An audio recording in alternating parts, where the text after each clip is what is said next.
That's right, I'm in it. Ladies and gentlemen, welcome back to John Lee Speaks. I'm your host, Bon Iver. Grammy-winning Wisconsin singer-songwriter Justin Vernon, following the dissolution of both DeArmond Edison and a longtime romantic relationship, moved out to his father's remote cabin to reckon with an illness through isolation and reflection. With music being a part of that failure and trauma, you'd think he'd stray from recording and writing. But it was the absence of the outside noise that drew him back to art, as he single-handedly put together what would come to be known as one of the greatest folk albums ever made, For Emma Forever Ago, under the banner of Bon Iver. The record slowly started to gain momentum in the underground scene, attracting the attention of Jag Jaguar in 2007, who he signed with in the fall of that year. This subsequently led to larger distribution of the record that gained Vernon worldwide recognition, particularly due to Skinny Love and its mass appeal, as well as beautiful songs like Flume and Restacks. Exposure just continued to grow as the Blood Bank EP was released in 2009, and Vernon appeared on multiple Kanye West songs on 2010's My Beautiful Dark Twisted Fantasy, further establishing Bon Iver's universal reach. 2011's highly anticipated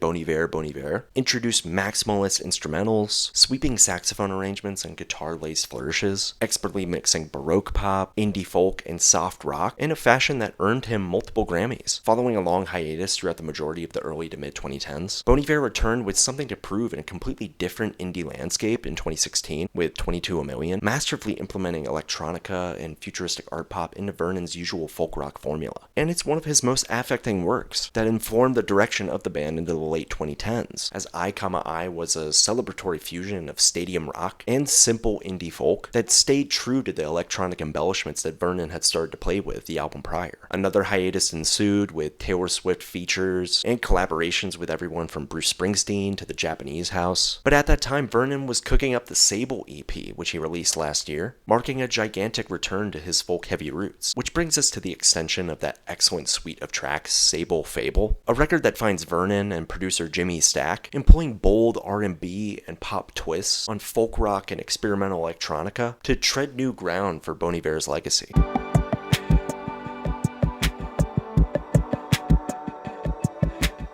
The first disc that's focused on the darker flourishes of Vernon's patented blend of indie rock, and a second disc that's buoyant and triumphant with synthetic pop embellishments. This mix really shouldn't work, but given the concept of the record and its title, the partition placed between these sentiments of being in the dark and then embracing the light, musically Vernon and Stack absolutely crush it in their execution. I can't overstate how much I love the raw spareness of Things Behind Things Behind Things, Speyside, and Awards Season, which are direct throwbacks to the DIY feel of For Emma Forever Ago. Yet the stark opposition of Disc 2's ebullience serves as a hopeful epilogue to the tumultuous depression that he faces on the SABLE side of the record. Everything is Peaceful Love is one of the most uplifting Bon Iver songs of all time, capturing an escalation of positivity throughout its progressions with its processed percussion and its minimalist synth passages that prove to be wonderful backdrops to Vernon's croons. But then the Bonnie Raitt-influenced Walk Home is downright spellbinding in its deeply awe-inspiring romanticism, benefiting from a sultry build in the rhythm and the soft piano chord progressions that provide a quaint atmosphere. Yet the country-tinged slide guitar is just the icing on the cake, turning an aesthetic that's effective into one that's euphoric. Day One is an enticing piece of neo-soul, restraining itself from an explicitly driving beat, and instead, it's an optimistic flip on the glitchy baroque pop of 22 A Million, indulging in B.J. Burton's stylized digital production that's compelling in its delicacy. The 80s soft rock of From is refreshing as hell too, with the thin drum patterns adding a peaceful layer to the track as the rhythm section coalesces, leaving us with a captivating chorus and a thoughtful approach to arrangement and dynamics. Then you got the decadent reverb on I'll Be There, the electronic drums, effects-laden guitars, and classic Jimmy Stack programming on the beautiful If Only I Could Wait, the electric piano that's stunning on There's a Rhythm, and then there's the somber touches of Au Revoir, wrapping everything up in a neat, grand bow. So in effect, we've received yet another progressively adventurous and unpredictable musical palette from Justin Vernon that transcends his past output by putting a fresh twist on it.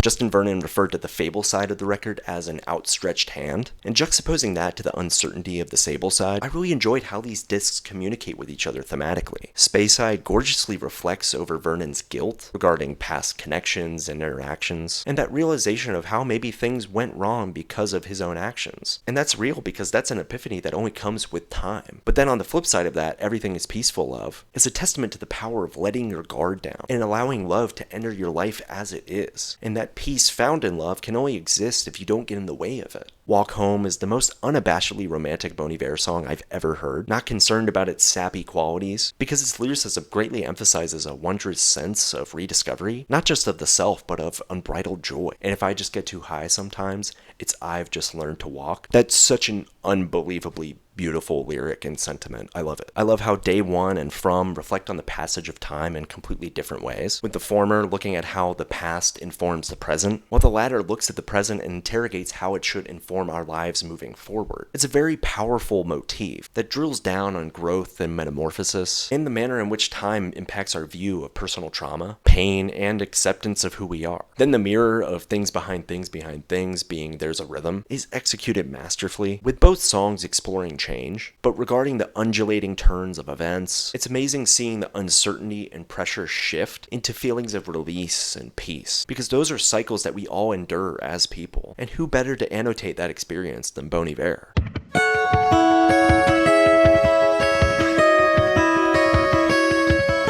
The richness of Vernon's voice on the SABLE side of this record is honestly quite shocking on first listen, because that deep registry on Things Behind Things is commandingly stark. Space side is comparatively raw and a lot more in tune with Forever Ago, but the aching vulnerability shows Vernon's age in a positive way, allowing for a ruggedness that's natural. Conversely though, the fABLE side, it aligns majestically with the cheerful aesthetic, with Vernon's famous falsetto reaching unfathomable heights on Everything Is Peaceful Love, while his soulful croons on Walk Home are tear-jerking and emotional. The casual soft country rock on From is another strong vocal highlight from Vernon, who imbues the track with a live feel that's extremely melodic and ultimately victorious, a tone he takes on quite often as connective tissue to the positive themes. And the contributions from Danielle Haim, Dijon, and Flock of Dimes really do levitate what's already there, complementing Vernon's timbre so that it succeeds even more in driving a connection. So by the time we hit the simplicity of There's a Rhythm, I couldn't help but feel totally moved by the immense effort on display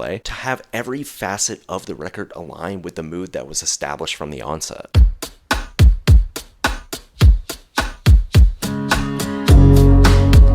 Clocking in with 13 tracks that last 41 minutes, this is officially the longest Bon Iver record to date, but it feels far from it, which bodes very well for the final product. The segmentation of the album in particular is a nice feature for the thematic weight and musical atmosphere on each disc, as Short Story patiently segues us from SABLE to fABLE. And the song lengths are consistently 3 minutes long, save for There's a Rhythm, which understandably takes on a longer runtime due to its climactic structure. So it's a smooth, enjoyable listen due to Jimmy Stack's precise production and the framing of these tracks through such a focused lens. Plus, Vernon has harnessed such a supersized ability to come across as world-weary and wise. And since this is the first record from him in 6 years, that wisdom feels effervescent and bullish on the kinds of growth that we can exhibit over time. So those small touches add so much to the overall listening experience.